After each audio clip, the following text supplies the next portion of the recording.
So hello everyone and welcome to today's webinar. My name is Dawn Van Dam and I'm going to kick things off in just a moment here.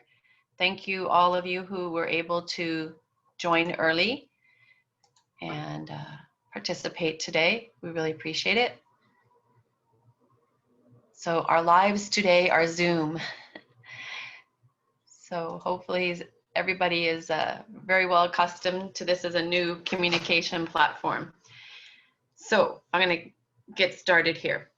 So as you see, today's presentation is listed right there on your screen, but the way I like to describe it is this is an NIH licensing opportunity or CRADA opportunity, which I'll get into a bit in a moment, which is offering a breakthrough cancer drug delivery platform. So both can be added to a therapeutic or many other uses as well, as you'll see. And it has direct active entry into the lymphatic system. So very exciting presentation today. So a little bit about what we're going to do, some welcome and introductions. We're going to go through the presentation from Dr. Stephen Stern. We'll have you have a chance to evaluate, ask tons of questions, ask you to put those questions into the chat box, some closing remarks, and have you complete a survey. If anyone has any trouble hearing or seeing the presentation today, if you could just put a message into the chat box, that would be great. And I'll ask my colleague, Joe Conrad, if you see anything, send me a text message because it's a quicker way to get me the information. So thank you. So our vision at 1 Million Solutions in Health is really to accelerate the discovery, development, and delivery of innovative cures, treatments, and preventative measures for patients around the world. We are a charity, a nonprofit charity organization, and our goal is to really shape healthcare by sharing solutions around the world. We also have what we call the Hidden Gems program, where we help you get the edge in the marketplace for science and help bring you science that maybe you wouldn't know about, or help you source it and help you bring it to market wherever that's applicable. We get our technology flow through things like industry, the NIH, academia, and entrepreneurs. And we very much have an integrated opportunity to work with people in the pharma and biotech industry, bringing together them with technology vendors or scientists through our technology evaluation consortium. So today you're basically participating in our technology evaluation consortium. We've worked with many important people all across the pharmaceutical industry over the years. Here's just a few of them and a few more.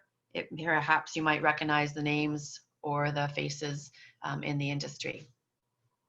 And so through our extensive network, we find new scientific solutions, or new scientific solutions come to us from around the globe. We disseminate the science and gather input to optimize it, and then we publish and share the findings with our 1 Million Solutions in Health community. So as I said today, I'm going to jump right into the presentation. I'll give you a little bit of an overview first. The technology from Dr. Stephen Stern is based on a polysine succinate based polymeric drug delivery platform that delivers a therapeutic cargo, for example, small molecule drugs, therapeutic peptides, and vaccines to the lymphatic system and myeloid or antigen presenting cell subpopulations. The PLS-based delivery platform specifically targets scavenger receptor A1, a receptor highly expressed in macrophages, monocytes, mast cells, dendritic cells, and endothelial cells. Unlike currently available therapeutics that target the lymphatic system through passive diffusion through porous vasculature, this novel PLS delivery platform selectively targets the lymphatic system through SRA1-mediated transcytosis. The PLS delivery platform has superior stability and release characteristics compared to currently available therapeutics, which are targeting because it's targeting the lymphatic system, therefore releasing the therapeutic payload in a manner that results in a superior therapeutic effect with less drug. So your opportunity will be to help us take a look at this technology and evaluate it for its future commercialization. And what the goal for the NIH and why NIH scientists participate in this process is the NIH's goal is to get more licensing agreements, again, to help bring new technology and new science to the marketplace, to have more CRADAs, which is basically a cooperative research and development agreement between a commercial entity and the NIH, and to get more feedback and direction for their future path and input into their roadmap. And we are very, very pleased here at 1 Million Solutions Health to be partnering to do this. So just a little bit about our speaker today. Dr. Stern is Laboratory Co-Director, Director of R&D, and Head of the Pharmacology and Toxicology section of the Nanotechnology Characterization Laboratory. His areas of expertise include biochemical toxicology of the liver and kidney, analytical methodology, DMPK, and nanomedicine formulation. Prior to joining the NCL, Dr. Stern was a postdoctoral fellow at the University of North Carolina, Chapel Hill. He received his BS degree in biochemistry from the University of Rochester, so he went from warm to snowy, and his PhD in toxicology from the University of Connecticut at Storrs. Dr. Stern is a diplomate of the American Board of Toxicology. So, with no further ado, I'm going to stop sharing my screen and let him share his screen to begin his presentation. So over to you, Dr. Stern, and I'm just gonna ask you to unmute yourself. And then well, thank you very much, Don, for the warm introduction. Hopefully I'm coming through loud and clear without any variability. Can everyone hear? Perfect on my side, thank you. Okay, great, then let me start. So as Don said, we're going to be discussing a novel therapeutic delivery platform that was developed in my laboratory over the course of the past half decade, I would say. And what's unique about this platform is that it actively targets the lymphatic system to immune cells within the lymphatic system, as well as inflammation and sites of infection in general due to the high density of inflammatory cells in those disease states. So the basis of the invention is polylysine succinylated. This is a polyamino acid backbone, a polylysine amino acid that has been succinylated upon the lysine amine groups to form an anionic macromolecular complex that can be used then for delivery of drugs through a prodrug type concept. Now, the PLS platform targets the lymphatic system, and I'm sure all of you know the lymphatic system, but just to give a brief overview, this is the system primarily responsible for mounting immune responses against foreign pathogens, foreign bodies that enter the body, and with an attempt to resolve the infection. It's also used as a conduit for immune cells to move about the body to sites of infection, to sites of inflammation and injury, and to thereby mitigate those disease states. Cancer cells hijack the lymphatic system to spread around the body in a process called metastasis. And it's important to note that most cancer patients die from metastatic disease as opposed to the primary tumor. And so this is a very active area of research in treating the metastasis in addition to the primary tumor, of which there's more potential avenues of treatment at this time. So cancer therapeutics delivered to the lymphatic system provide a means of treating cancer metastasis, if it will, within these sites.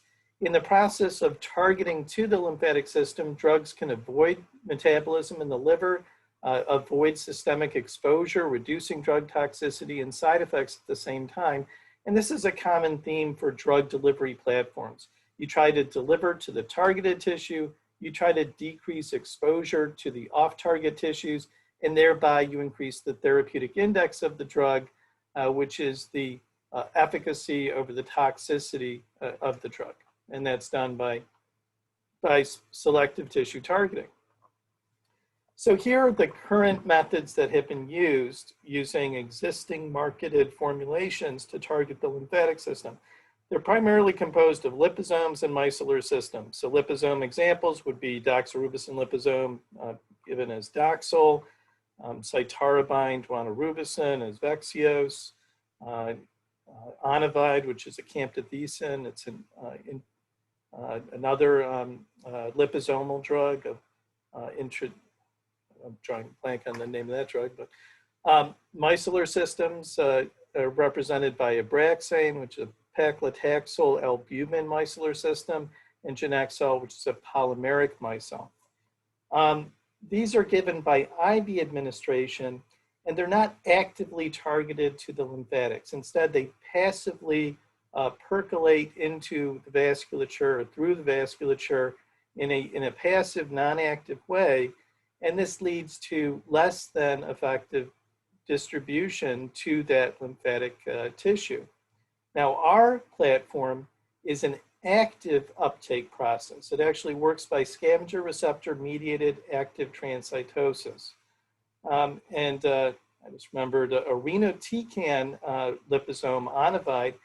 This is actually a prodrug of SN38, the active, and so it's a prodrug liposome, if you will. So this is where they took a prodrug, which wasn't very effective on its own, and then made it into a liposomal product to further change its distribution. But in all these cases, these marketed products give very poor targeted distribution of the drug ultimately. And we're going to talk about why that is and how our platform is quite different.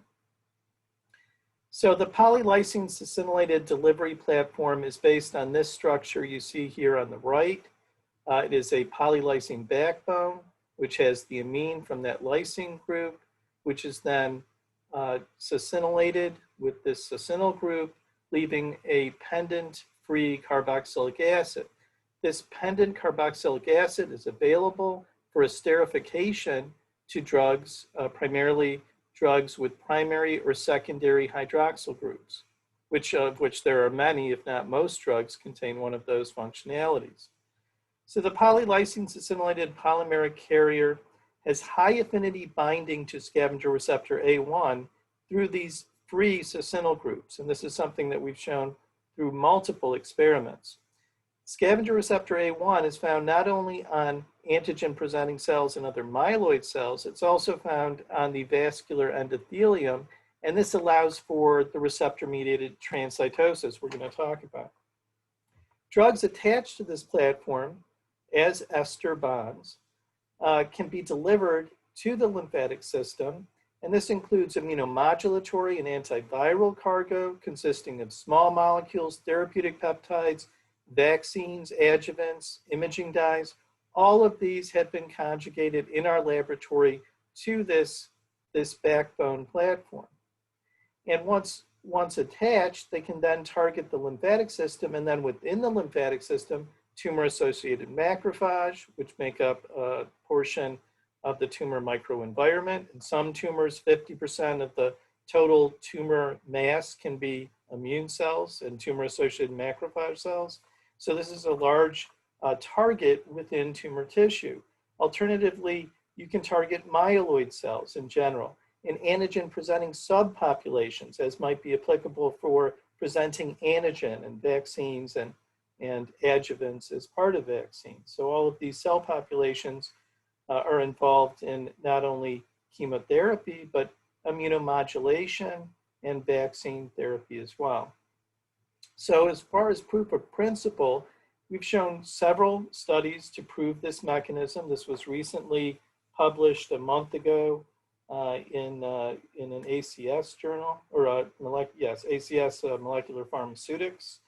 And we showed in that article that murine macrophage will only take up this platform if there is expression of scavenger receptor A1. In macrophage raw cells, if we knock out scavenger receptor A1, there's virtually no uptake of the platform even after a 24-hour period.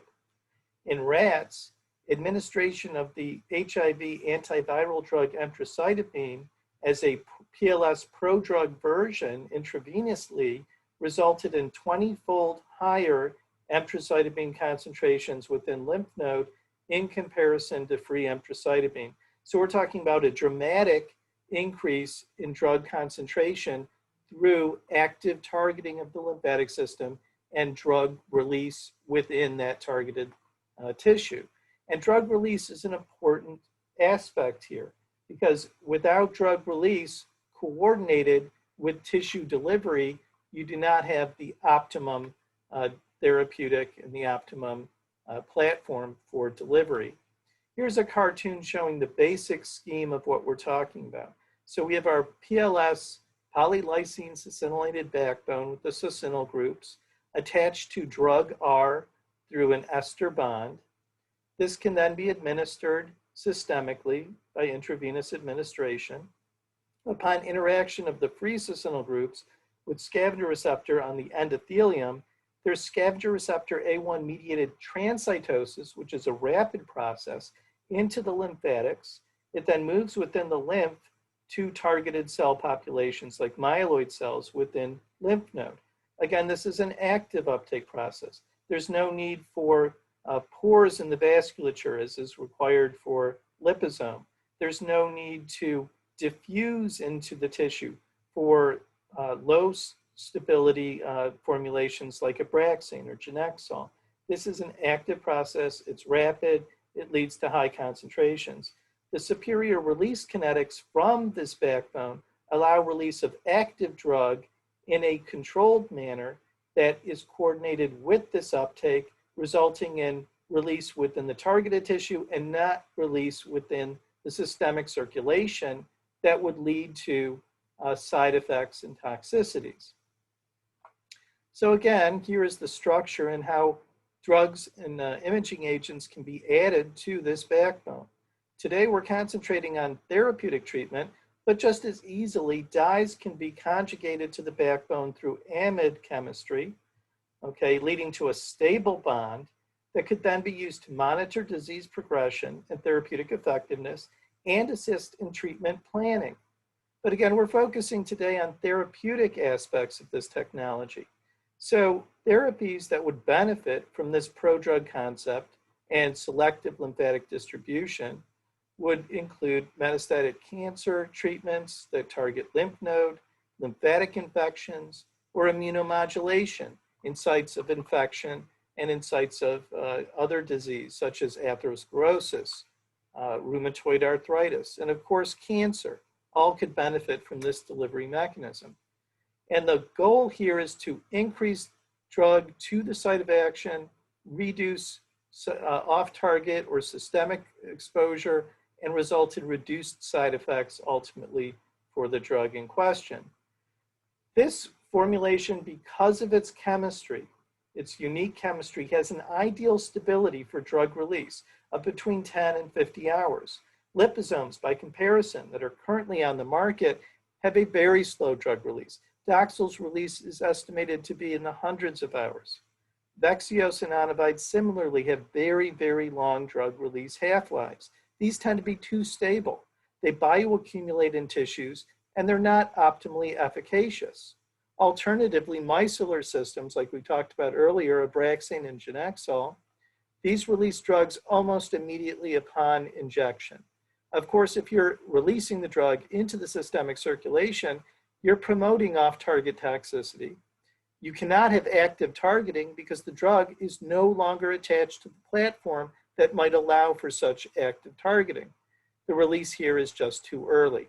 So this need for a coordination between the controlled release properties of the formulation and the uptake properties of the platform itself needs to be coordinated in order to be successful and achieve optimal therapeutic concentrations at the site of action. So here are some examples of different similar prodrug concepts that are either in preclinical or clinical development. An example would be CRLX101. This was a camptothecin cyclodextrin polymer formulation that had a very poor release half-life. This quick half-life of release did not allow for targeting of the platform and drug attached to folate receptor, which was their target. So without the receptor targeting, because of the quick release of the drug from the concept, this failed in preclinical study. Alternatively is polyglutamate prodrug, polyglumex, which was a paclitaxel polyglutamate prodrug.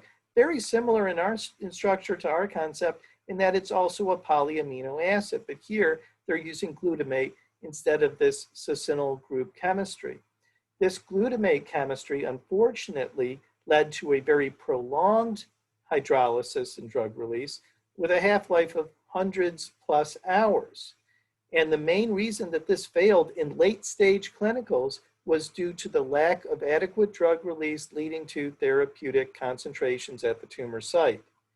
Ideally, you need a formulation that is stable enough to get to the site of action, but then release drug that is active at therapeutic concentrations. And we believe the sweet spot for this release half-life is between 10 and 50 hours.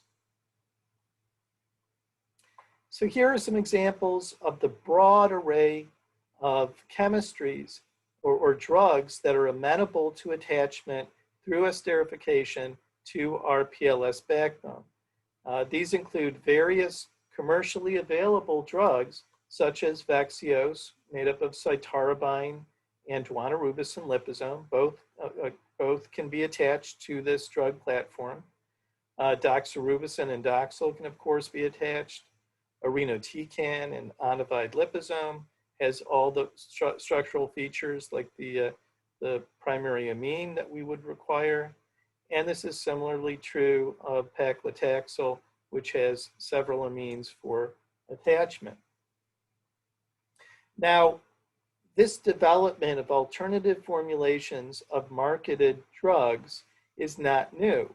It's a very active area of research within the pharmaceutical industry because this allows for patent extension through formulation. Okay, so say a drug is coming off of patent, such as Abraxane, this might be a way to extend paclitaxel through formulation, just as Abraxane itself did to an off-market drug being paclitaxel. But this can also allow for the development of follow-on products with superior pharmacological and pharmacokinetic properties to what are currently the blockbusters in the marketplace. For example, making a paclitaxel prodrug version through PLS attachment might allow for a much superior product to Abraxane, which is currently a multi-billion-dollar market itself, with 14 different competitors coming up preclinically in development, but all very similar to Abraxane, all Me Too generic follow-ons. Making an actively targeted follow-on has the potential to take over the market and not just purely be another generic, which is already getting to be a crowded market. So that's just an example of where this type of delivery technology fits in. So here's a proof of principle study that we did with the emtricitabine that I alluded to earlier. We were able to show that the PLS platform distributes to lymph nodes in the peripheral lymph nodes of the body, mesenteric, popliteal, axillary, and inguinal. This shows 24-hour uptake of the platform by immunohistochemistry in high resolution, going to myeloid cells within lymph node, as you would expect. But this uptake is actually very, very quick.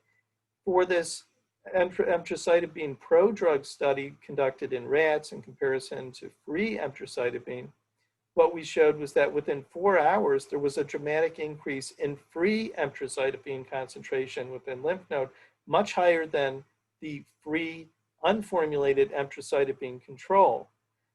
This was conducted by MALDI imaging, but we further quantified this uptake into lymphatic organs using mass spectrometry, and we're able to show that the prodrug achieved 17 to 19-fold higher emtricitabine concentrations in lymph nodes and other lymphatic tissues in comparison to the unformulated drug. And what's most interesting is that this release of the drug from the platform for emtricitabine had a half-life of 10 hours. So within 4 hours, we've accumulated within the tissue, and then the drug from the platform is slowly releasing with a 10-hour half-life. And even so, with this release half-life, achieving much, much higher concentrations, obviously. in the lymphatic organs, which is important because, as we know, HIV likes to hide out in lymphatic reservoirs. It is one of the primary reservoirs of HIV, and one of the main reasons that we cannot eradicate that disease. And that's why there's active research in trying to increase exposure of HIV antivirals in the lymphatics. So this was just an example of the platform, of which you can probably envision many, many others. So with regard to drug delivery market, the overall market is quite vast, okay? In 2021, it's projected to grow to $319 billion from $168 billion in 2016. And this encompasses all different types of formulation: nanoparticle, polymeric, liposome, micelle, etc. But the main portions of the market currently, as I said, are really liposome and micellar formulations, as well as in some cases monoclonal antibody. But for the most part, formulation-wise, liposome and micelle. And of these, okay, if we look just at this subsection of the market, liposome itself, this is projected to grow by 2026 to 7.9 billion, more than double from its current market at 3.3 billion. This is an enormous market. Reformulation is here to stay. It's not going away. There's too many advantages that formulation has for drugs, not only through patent extension, but making the drugs themselves just much better drugs with lower toxicities and greater efficacy. So the patent status currently, we're in the pending national stage, and we're waiting to hear the results of that application. The claims that are covered include method of delivery using PLS platform, compositions comprising the PLS platform, and specific compound compositions that we've made, such as antiviral and chemotherapeutic formulations or prodrug versions of the PLS platform. Now, we've talked about many commercial advantages. Certainly active transport into the lymphatic system, period, but via a scavenger receptor A1 mediated transcytosis process in addition, is a first-in-class platform for this type of delivery. There's nothing else like it on the market. This has superior drug release characteristics. As I said, it's not just that you need a platform that can get to the site of action quickly. Drug must be released in order for the formulation to be effective. And it can't be released too early, and it can't be released too late. And we've shown that we have an ideal release characteristics. We avoid metabolism in liver and systemic circulation, so this can certainly benefit drugs that are unstable. We also reduce drug toxicity and side effects. In fact, for the prodrug concepts that we've conducted preclinical studies for with regard to safety, looking at clinical chemistry, hematology, and necropsy, we've seen a dramatic reduction in the toxicities of drugs that we attach to the platform in comparison to the unformulated drug. So we've seen drug toxicity go down. If we look at the platform itself, we've seen no evidence of toxicity by any biomarker, clin-chem, hematology, or histology marker that would suggest toxicity of the platform itself. It seems to be a very safe platform. So lastly, I would say that of the 500 concepts that I've evaluated in my laboratory over the past 15 years, I can count the number of actively targeted platforms on one hand, and this would be one of them. But of the others that I've evaluated as well, this one has the advantages that it's biodegradable, the chemistry is simple, and yet we get high drug loading. It's amenable to many different drugs and their chemistries and functionalities. It has a consistent release profile between 10 and 50 hours, which is complementary to the drug uptake through the scavenger receptor mediated uptake pathway. As I've already stated, it's safe. And these benefits of the technology over just the kinetics and the better distribution are really the advantages when it comes to translation of the technology to the clinic. In fact, we really don't know of any showstoppers. Even upon lyophilization, this is stable at refrigeration conditions, and we've yet to look at stable at room temperature, but it's very likely that once lyophilized, these prodrugs are also stable at room temperature, which of course leads to a decrease in expense and logistical issues with regard to delivery and treatment of the patient. So currently we're looking for collaboration, licensing partners to assist with further development and ultimately clinical trials for formulations of this concept that we have in-house.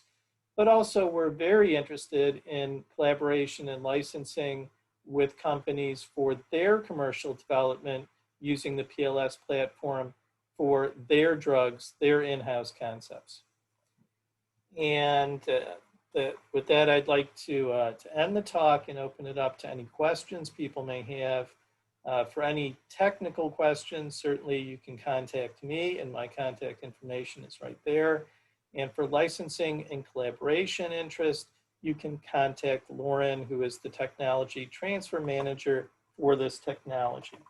And I thank you for your time on this kind of cold, gloomy Thursday here in Frederick. Well, thank you so much, Dr. Steven Stern. Again, this is Dawn Van Dam from 1 Million Solutions in Health. So I'm just going to encourage everyone to put your questions into the chat box. I will read them out, and Dr. Stern will answer them. So I'm going to just start here. So first question, can nucleic acids be delivered via this system? So yes, nucleic acids have been and can be conjugated and used in this system. So of course, emtricitabine itself is a nucleoside analog. Okay, so obviously we can attach nucleoside analogs, and we've also done this with other anti-metabolite type antiviral nucleosides. But in addition to that, we've been able to attach small oligonucleotides as well. We don't know what the limitation size-wise is to this type of attachment, but certainly it is amenable. We've also attached much larger concepts such as biologics, such as peptides, you know, the 20 to 30 amino acid range. So yes, this technology is amenable to biologics in general, including oligos and including biologics of peptide origin. Great. Well, from my perspective, this is a fabulous technology, although I'm not the scientist or the company that will choose to launch it and bring it to the market. But in relationship to some of those people who might be looking at it, I guess what you said, and maybe you could just summarize this a little bit, is a company could license this or work with you for this as a total platform to be applied in many different areas, or they could also just choose something like breast cancer or HIV, but we're talking about cancer today. So is that correct?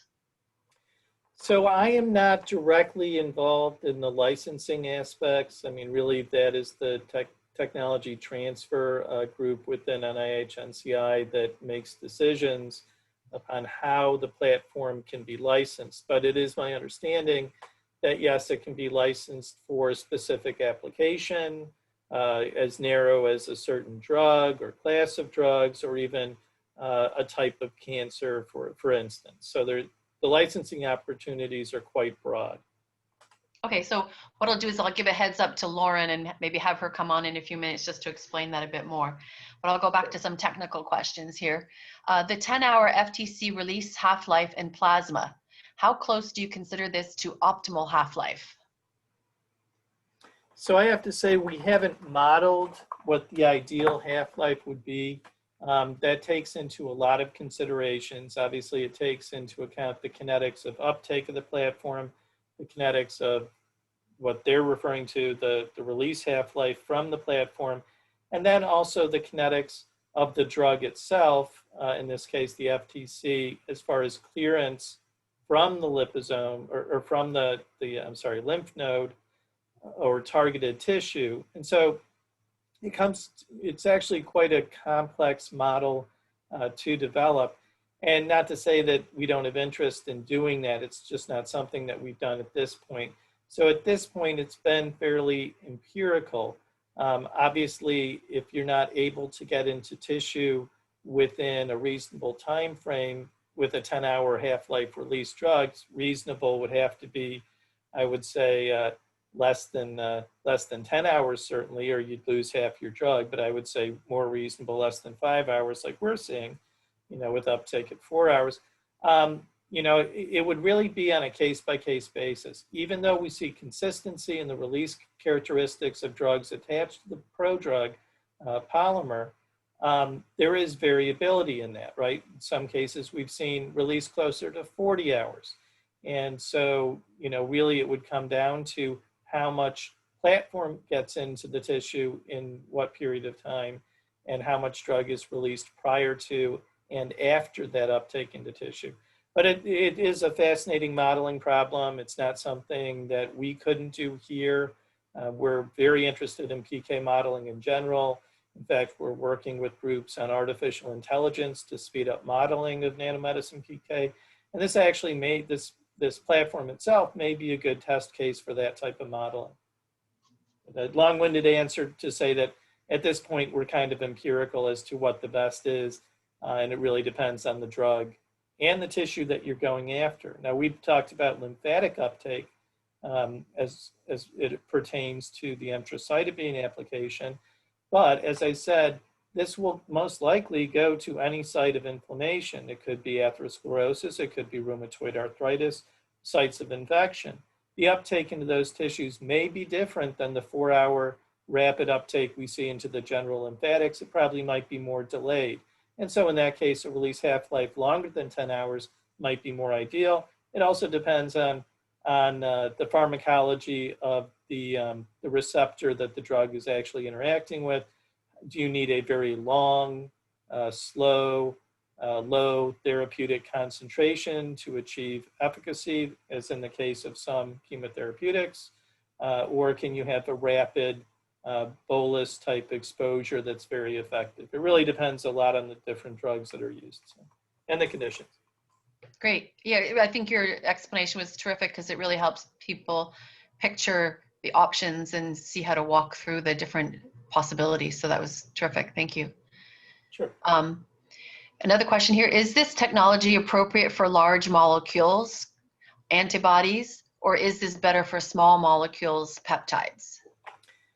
Well, it's similar to the case for antibody drug conjugates. Okay, so one of the problems with antibody drug conjugates has been it's difficult to attach a lot of drugs to one antibody just based on the chemistry of that attachment. So you need very, very powerful drugs. They call them warheads. So you don't need that many drugs per antibody to have an effect, on your target tissue. In this case, we try to get as many drugs as possible onto our polymer backbone. Just sterically, because of the size of antibodies, you would envision that you would not be able to get as many antibodies onto one platform as you would a small molecule or even a peptide or an oligo. And so there is a limitation therefore of drug loading. Now, could you steer antibodies to the lymphatics using this technology? My guess is yes, but you wouldn't have as great drug loading to the polymer. I believe the polymer would still be functional. I don't think it would be sterically encumbered as far as interaction with the scavenger receptor, based on the ability to load high amounts of small molecules on these platforms. But you might be limited to 2 or 3 antibodies per platform, and that might increase the expense. But I haven't done the math, obviously. But my guess is that it would work in the end as far as distributing to a tissue of interest, be it the lymphatics. Yeah. So a related question, can this system be used for nanoparticles? Again, depending on the size, it certainly can. So I've worked in nanotechnology, for a good part of my adult career. And I consider large linear polymers in every respect to be nanotechnology. Now, I wouldn't call them nanoparticles per se, but as far as pharmacokinetically, characterization-wise, the active targeting aspect, there's certainly nanotechnology. But as far as nanoparticles being attached, you certainly could attach small nanoparticles. And then with larger ones, you'd run into the same issues as with antibodies, where you wouldn't be able to attach that many to one of the platform molecules. And that might add to expense and potentially even cause issues with how much you would ultimately be able to administer to a patient. Great, thank you. So I'm just going to refer everyone to the chat box for two things. One is the survey that we're asking everyone to fill out. And the second is an answer from Lauren, and then I'll get to another question here. So Lauren has said she'd be happy to discuss any licensing or collaborating questions in more detail. Please feel free to email her. The email is on the screen, and so that you can schedule an in-depth call about your particular interest. She's also put into the chat box a link to the technology transfer webpage at NCI, where they list a myriad of licensing and collaboration agreements available at NCI. So lots of different options there. So here's another question. Do you think there could be an advantage if you were to pair this platform with a system that could deliver directly into the lymphatic system? I do believe that you would get an even faster accumulation within that region of the lymphatics. I think the beauty of being able to administer this systemically and have it go into the entirety of the lymphatic system has a lot of benefits depending on the application, as opposed to a more localized type of administration, as is often done when trying to target the lymphatics through administration, through sub-Q, intramuscular, intradermal administration. You tend to get a very localized administration of your API that kind of sits there in almost a depot-like fashion. So I think we get more generalized distribution throughout the body, doing it the way that we do through parenteral administration.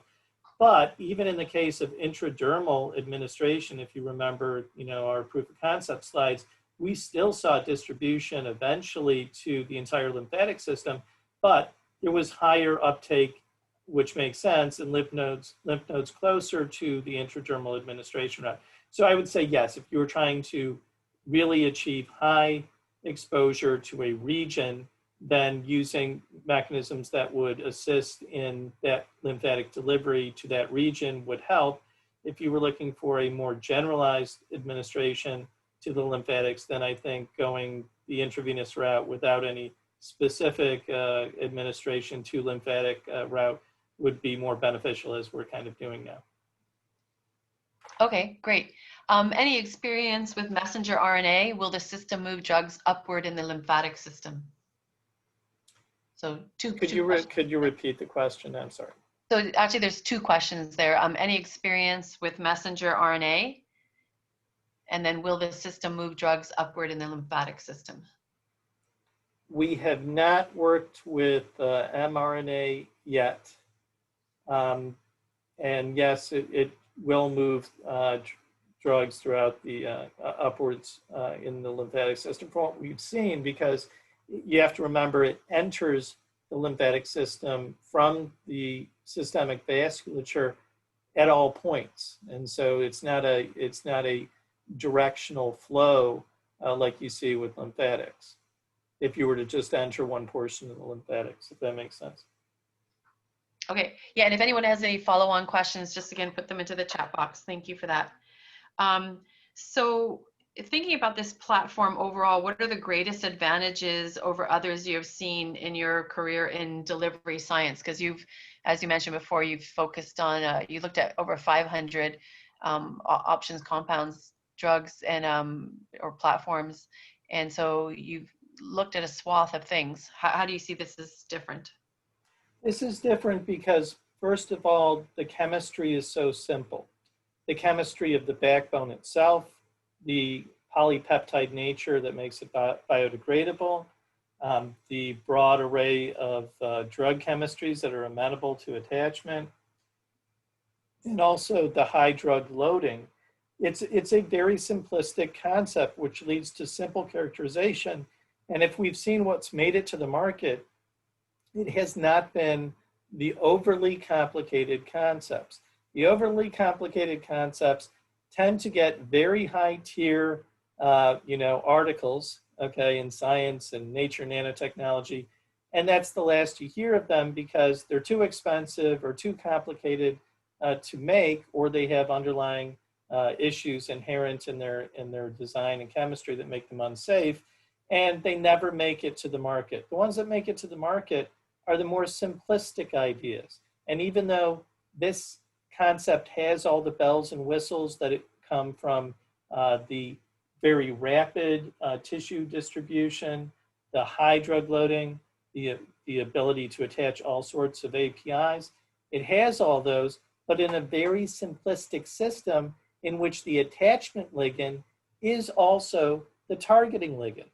And that's the beauty of the system, is its simplicity, that I think makes it a great candidate to actually move onto the market and actually help people. Awesome, fabulous. Do you have any more details that you can provide on safety data on the platform? So as I said, we've tried to include safety portions of the preclinical studies that we've conducted. Now, we have not specifically conducted toxicology studies at this point, but we've added toxicology endpoints to pharmacokinetic studies, to efficacy studies, and this was in the form of classic general toxicology, which is my background, adding blood endpoints for organ injury, biomarkers. And in all those studies, we've yet to see any what I would call adverse effect whatsoever for the platform itself. Now, we have worked with very toxic drugs. I'll give you an example without naming the drug. We had a drug where we were hoping to administer 50 milligrams per kilogram of the free drug and compare it to 50 milligrams per kilogram API equivalent of the pro drug. The dose of the free drug nearly killed 2 out of 8 animals, and the rest eventually had to be euthanized. There was no toxic effect in the pro drug group.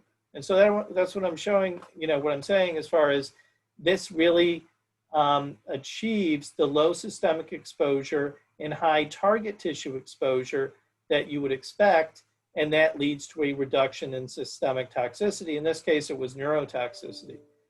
So not only have we not seen toxicity for the platform, we've seen much improved toxicity of the API attached to the platform as a prodrug.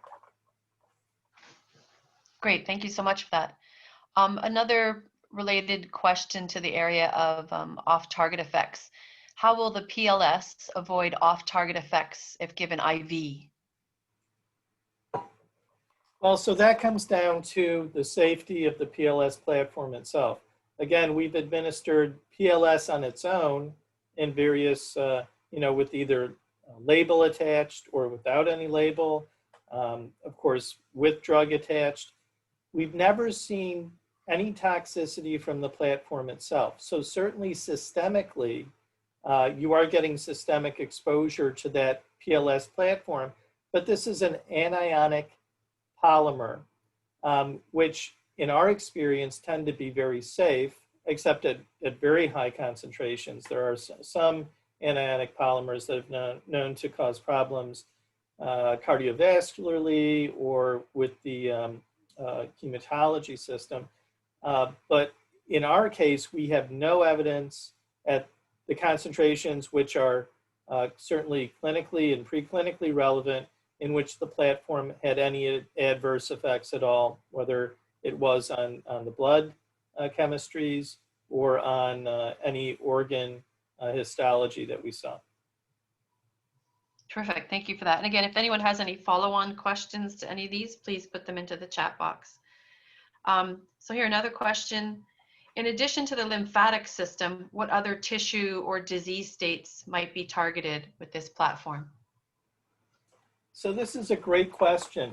You know, as I said, we've really only talked about targeting the lymphatic system broadly. We've looked at lymph nodes as it relates to HIV and HIV therapy with, you know, HIV reservoirs within lymphatics, within lymph nodes being a concern. And that was just an application, just a single application of the concept. But this concept, because of the way it works, it's envisioned that it should go to any site of inflammation.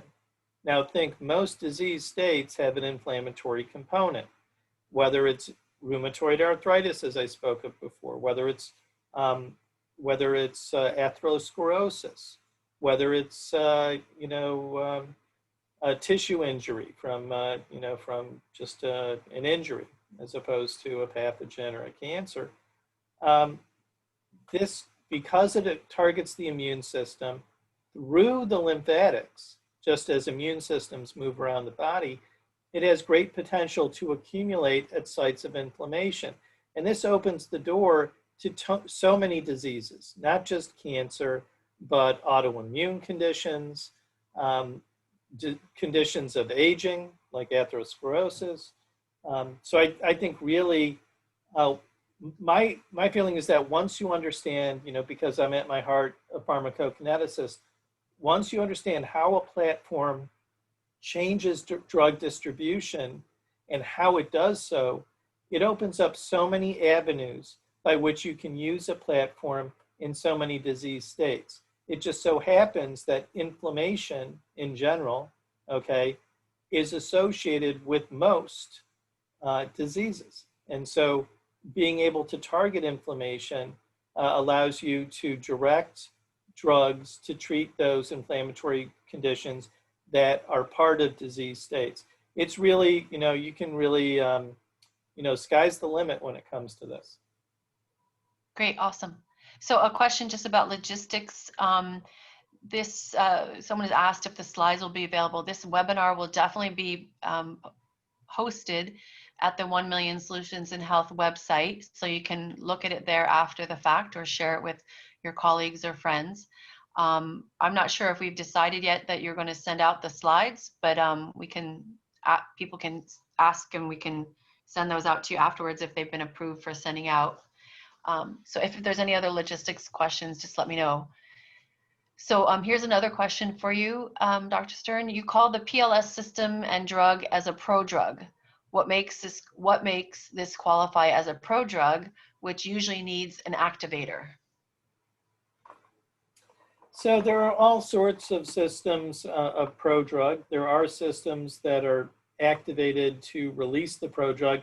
That sort of activated system is a fairly new concept and more within the realm of nanotechnology than in conventional drug science. I started off my career as a postdoc working on prodrug systems like mycophenolate mofetil for transplant rejection. And so most prodrugs, most of them are esters. There are some more exotic chemistries, but for the most part, they are ester bonds that are hydrolytically cleaved. There are other bonds that cleave by reduction, such as with glutathione or other reducing agents. But for the most part, we're talking about systems that release drug as a result of the environment. Now, this can be purely hydrolytic cleavage, that is a pH-driven process, or it can be enzymatic cleavage of an ester, and that's through esterases, which are found throughout all animal species and are found in all tissues and blood. And what's interesting is our concept is a prodrug in its classic sense, really, in that it is an ester that is cleaved both hydrolytically and enzymatically, but it's cleaved in such a way that it's not cleaved all at once in some sort of burst release fashion, as most prodrugs are. The prodrugs that are on the market tend to burst release, or they tend to have very, very poor release characteristics. Like irinotecan is estimated to only release 5% of SN38, and this is on the market as Comptistar. and even in the case of irinotecan liposome onivide, this also has very poor release kinetics. On the other end of the spectrum, the vast majority of ester prodrugs release almost immediately. The backbone and the chemistry, the number of carbons between our backbone and our ester, allows us to achieve this very slow controlled release that is both enzymatic and both pH driven, but done so in such a fashion that it does not burst release, nor is it so stable as to not release drug, like in the case of the polyglumex. So it is absolutely a prodrug because the active drug is inactive in the form of association with the prodrug, with the backbone of the polymer. Attached to the polymer, the drug is ineffective, must be released from the polymer, and that in itself is a prodrug. And it uses classic linker, ester technology to achieve that association with the backbone. Great, thank you very much for that. And we have an answer from Lauren. She'd ask anyone who wants a copy of the slides to send her an email at the address on your screen, or she's also put that into the chat box if you want to just copy and paste it before it disappears from the screen.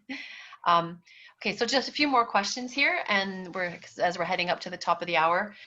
So here, will PLS delivery of a drug enter white adipose tissue? So we've looked at uptake of the platform into muscle. We have not looked specifically at fat. We do see uptake into mesenteric lymph node, but not into mesenteric fat. So based on what we've seen, I would say no. And the reason for this is because, it's not a part of the lymphatic system proper, and it doesn't contain high levels of immune cells. Now, if you were to have an infection of that fat tissue, then certainly I would expect there would be distribution. Okay, thank you for that.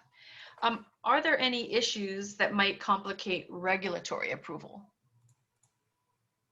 Now, as I said, we work on a lot of different exotic concepts, and we always have to question the more exotic they get as to how many showstoppers are there going to be in their quest to get through regulatory. Some of this can be the use of inherently toxic materials, like certain heavy metals, for instance. It can be just a general lack of clinical experience with the material. Now, for our material, it's a polypeptide that has been succinylated.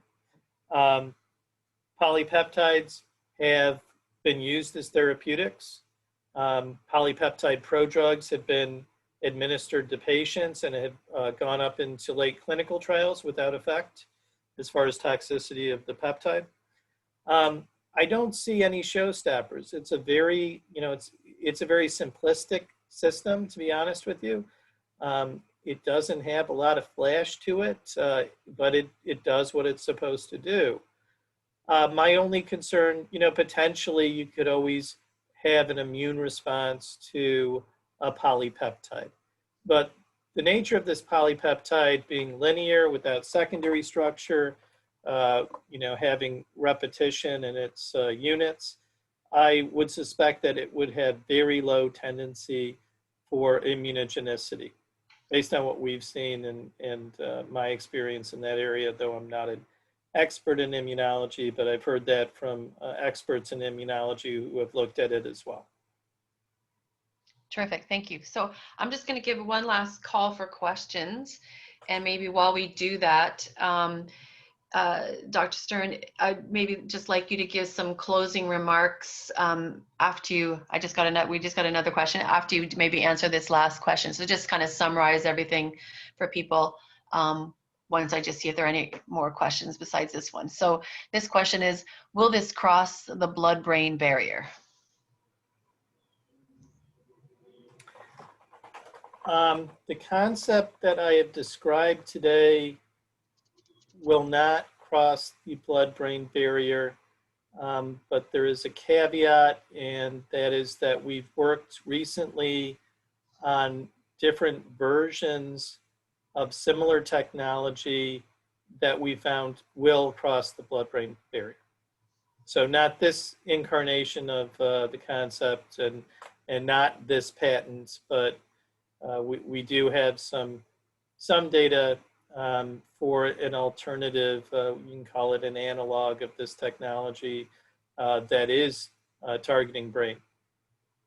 So perhaps some hope for Alzheimer's and Parkinson's and things like that. Yes, and you know, honestly, this was a question, and if you read the paper we recently published, there was a question in our minds as to why we weren't getting into brain, because the brain endothelium, the specialized vasculature of the brain, does have scavenger receptor, and there is some evidence that succinylated amino acids can be taken up by this receptor mechanism. And so we were curious as to why we were not seeing this effect. And so recently it appears that we figured out why. And so we do have some new data, you know, that should be coming out shortly that's currently undergoing patent for delivery to the brain. So get on board with Stephen's team, and you never know, right? So a summary from yourself, Dr. Stern? Yeah, so you know, to summarize, you know, I guess I'll make it, you know, as personal for me, you know, as a scientist. Obviously, you know, as I said, I've worked on many different concepts. You know, we've worked with all of the greatest universities in the country, many in the world, some of the largest pharmas, the brightest startups. But we've only recently worked on any of our own formulation concepts, and we've done so in a very limited capacity. So our laboratory primarily characterizes other people's drugs. You can kind of think of us as a CRO that works for free through the affiliation with the National Cancer Institute, with the goal of helping facilitate getting nanotechnology drugs and diagnostics to market. But our own in-house work has been of a very limited capacity. It's not our main focus, and it's really been done through collaboration. And so that's what we're seeking here, is collaboration to help further develop a concept that I see as one of the best that we've ever had in the lab. And it just, you know, happened to be one that we developed. And, you know, I think the reason that we developed it, or were able to, is because of our experience over the years and being able to look at all these different concepts, right? Think of us as a CRO that's had our hands on, you know, over 500 different concepts, and we've seen what's worked, what hasn't worked, but what if you did this, and what did you do that? And all of that kind of boiled down to this concept, which had checked all the boxes that we were looking for in an ideal targeted nano concept. And so again, you know, our ability to work with it on our own is extraordinarily limited. Really, we have to work because of where we sit within the government. We have to work through collaboration. And so if this concept has any hope, you know, to get out there on the market, we need people like you to license. You know, we're more than happy to let you take it over and go run with it, slap on your favorite drug, and, you know, we'll be happy spectators, you know, from the outside. We also will help you as far as consultation, and we'd like to see the concept achieve because we believe it has so much potential. So that's what I would end with. Great, well, thank you. And we have one last question, and then we'll wrap it up here. What exclusivity does the SRA1 target create in terms of targeting? So as I said, SRA1 is found on exclusivity as far as tissue selectivity. Is that what's found? Yeah, it says, yeah, I guess, yeah, it's as far as tissue, I would assume. Well, so distribution of SRA1, as I said, is limited to endothelium and myeloid cell populations. And so it's really exclusive to to the vascular endothelium, which serves a purpose in this case for the transcytosis into lymphatics, but then also within lymphatics and within tissue, this formulation seeks out myeloid cells. So these are myeloid cells that include dendritic cells that would be the primary target for a vaccine, antigen, as well as other antigen presenting cells, tissue macrophage, tumor-associated macrophage. I think there's a really interesting, area of modulation of tumor-associated macrophage, which is a hot area right now. But this is a way to get a modulator directly to that cancer, and I can see benefit, to immunomodulation of cancer using the platform for that purpose. But broadly, it's sites of inflammation, it's immune cells because of those sites of inflammation, and the lymphatic system in general. Super.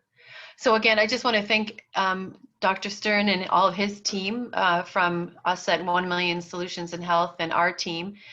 Just remind everyone that if you are with the NIH and you have a science that you'd like to share with the world, if you're part of the NCI, and you could either contact, we don't have his name up on the screen, but Joe Conrad, you can contact me, Dawn at 1millionsolutionsinhealth.org, and I can put you in contact with the right people at the NIH. If you're outside the NIH and you have some science you want to share, we'd be more than happy to work with you directly. Or if you're looking for new science, that would be great to work with you as well too. So again, thank you very much, Dr. Stephen Stern, and we're very appreciative of this fabulous technology.